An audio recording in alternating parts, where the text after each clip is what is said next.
योगी और एसपी अध्यक्ष अखिलेश यादव के बीच जुबानी जंग दिनों दिन तेज होती जा रही है। देखिए, माफिया मठाधीश से शुरू हुई ये तकरार कहां तक अब पहुंच गई है।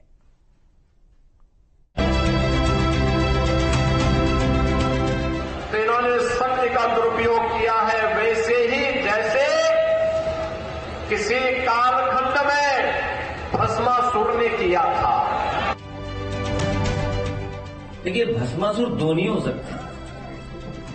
बीजेपी अपने भस्मासुर को ढूंढ रही है। मठाधीश और माफिया में कोई ज्यादा फर्क नहीं होता।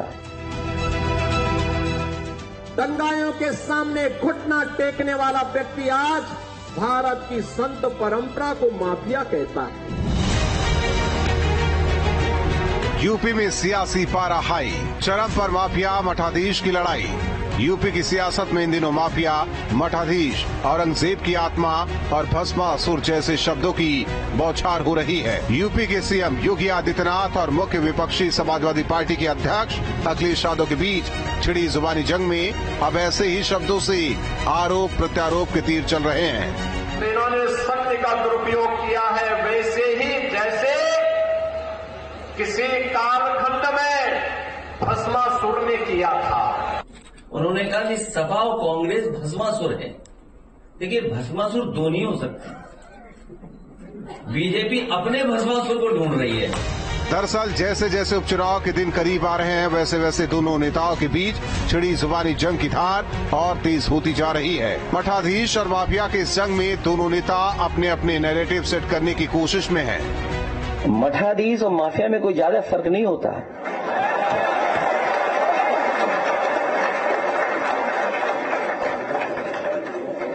माफियाओं के सामने नाक रगड़ने वाला व्यक्ति, दंगाइयों के सामने घुटना टेकने वाला व्यक्ति आज भारत की संत परंपरा को माफिया कहता है। ये उनके संस्कार हैं और इसीलिए मैंने कहा ना, जैसे लगता है औरंगजेब की आत्मा इन लोगों के अंदर घुस गई है।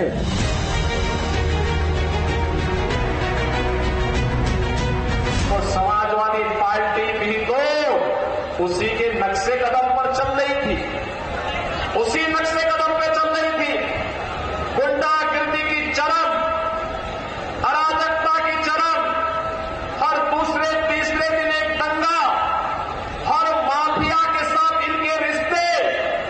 आप बताओ। नहीं, आप देखिए, मेरी भी तस्वीर देख लो आप और उनकी भी तस्वीर देख लो। माफिया कौन लगेगा बता दो। माफिया मठाधीश से शुरू हुआ ये ताजा घमासान अब कुत्ते के दुम और गीदड़ तक जा पहुंचा है। ये लोग गरीबों की जमीनों पर कब्जा करते हैं, अराजकता फैलाते हैं, देशद्रोही तत्वों को अपने राजनीतिक स्वार्थ के लिए प्रश्रय देते हैं, अराजकता फैलाते हैं। और इसीलिए मैं कह सकता हूं बहनों और भाइयों कि जैसे कुत्ते की पूंछ सीधी नहीं हो सकती, वैसे ही ये समाजवादी पार्टी के दरिंदे जो बेटियों की सुरक्षा के साथ खिलवाड़ कर रहे हैं, ये कभी ठीक नहीं हो सकते। इनके लिए तो कानून के दायरे में ला करके इन पे शिकंजा कसना पड़ेगा और हमारी सरकार वही काम कर रही है इनके साथ में। उम्मीद है कि इन भेड़ियों की समस्या का समाधान सरकार जल्दी ढूंढेगी और अगर इन भेड़ियों को नहीं पकड़ पा रहे हैं तो ठोको नीति के तहत एसटीएफ को भी ये जिम्मेदारी दे दी जाएगी। सत्ता और सियासत अपनी जगह है, लेकिन भेड़िया और एनकाउंटर पर शुरू हुई सियासी तकरार धीरे धीरे व्यक्तिगत स्तर तक जाती दिख रही है। सवाल है, क्या उपचुनाव के लिए ऐसे बयानों से सियासी दल अपने पक्ष में माहौल बना पाएंगे? Team news state.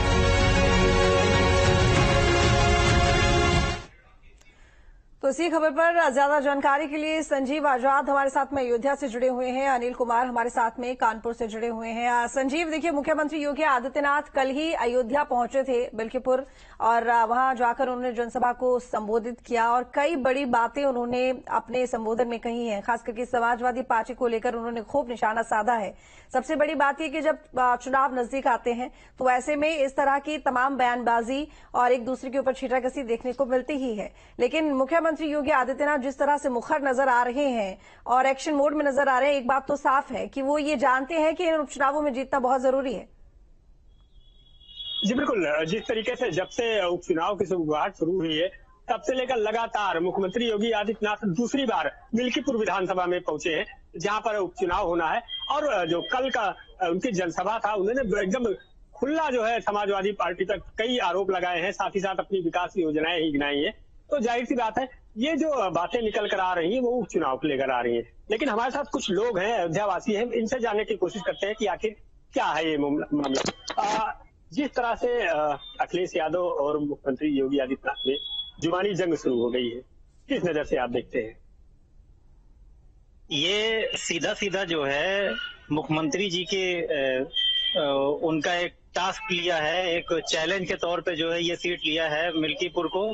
और उन्होंने शुरू से ही जो है इसके पीछे लग गए, कई बार आए और उन्होंने तमाम योजनाओं की जो है घोषणा किया है, लोगों को वहां के खुश करने की पूरी कोशिश की है। उसके पीछे का रीजन ये है कि ये सीट जो है समाजवादी पार्टी की है और समाजवादी पार्टी का वहां पे मजबूत गढ़ जो है कहा जाता है।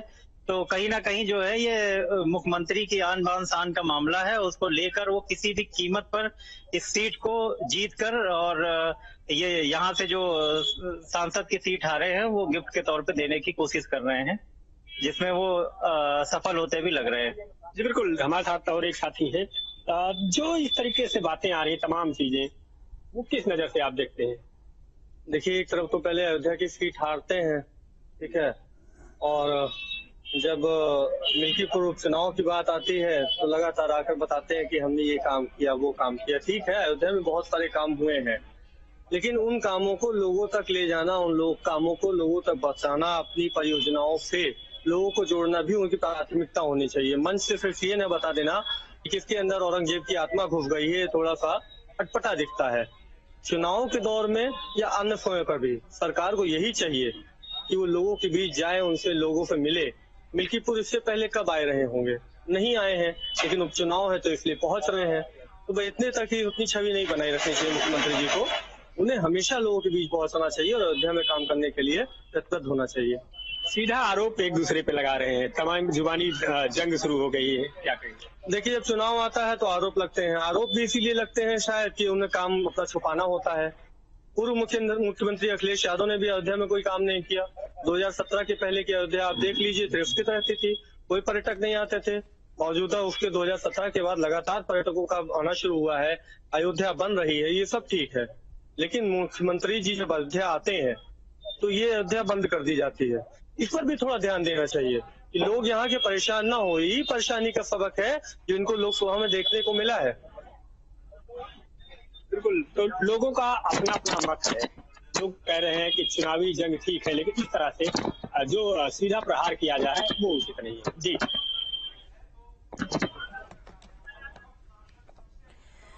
वही हमारे साथ में कानपुर से अनिल भी मौजूद हैं। अनिल, क्योंकि कानपुर में भी सीसामऊ सीट पर उपचुनाव होना है, हालांकि सीसामऊ सीट की बात करें तो समाजवादी पार्टी काफी मजबूत है इस सीट पर, लेकिन वहीं चुनावों के वक्त बयानबाजी लगातार चरम पर रहती है। एक दूसरे के ऊपर आरोप प्रत्यारोप का जो दौर है वो चलता रहता है।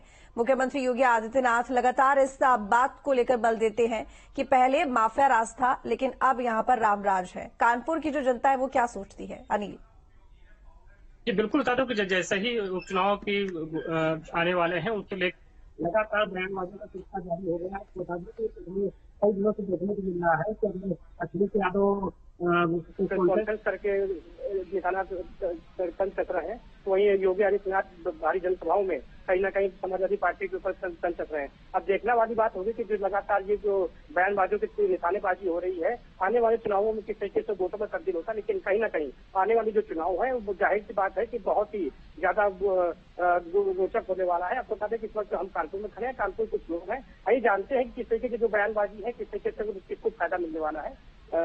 सर ये बताइए कि जो इलेक्शन हो रहे हैं और आने वाले इलेक्शन है, इसमें किस तरीके से आप देखते हैं जो बयानबाजी चल रही है, तो क्या बयानबाजी होना सही है गलत? इस प्रकार की बयानबाजी चल रही है, आज तक के इतिहास में मैंने इतनी निचले स्तर की बयानबाजी, चाहे पक्ष कर रहा हो चाहे विपक्ष कर रहा हो, दोनों अपने मतों को देखते हुए बयानबाजी कर रहे हैं। ये होना नहीं चाहिए। क्या लगता है कि बयानबाजी का फायदा किसको?